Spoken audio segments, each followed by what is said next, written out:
ছোটবেলা থেকে কতবার ভেবেছি জগন্নাথ দেবের টানে ছুটে আসব। অবশেষে আজ সেই দিন, আমার প্রথমবার পুরী আসা। আর সেই আনন্দটা ভাষায় প্রকাশ করার মতো নয়। চারিদিকে কি ভিড় আর কি অদ্ভুত একটা শান্তির পরিবেশ।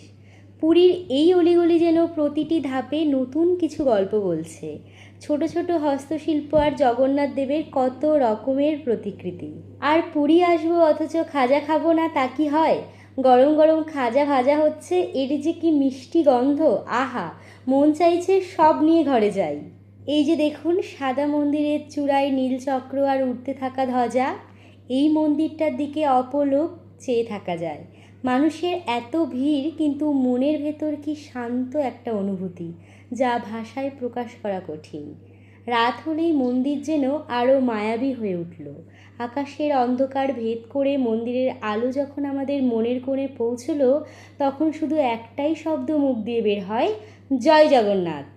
শঙ্খের ধ্বনি আর এই পবিত্র প্রসাদ সব মিলিয়ে প্রথমবার পুরী আসার অভিজ্ঞতা আমার সারা জীবনের শ্রেষ্ঠ স্মৃতি হিসেবে থাকবে। পুরীর এই ফেমাস মিষ্টি তোমরা কারা কারা ট্রাই করেছো অবশ্যই কমেন্টে জানিও। চলো, আজ আসছি, দেখা হচ্ছে পরবর্তী কোনো আড্ডাতে।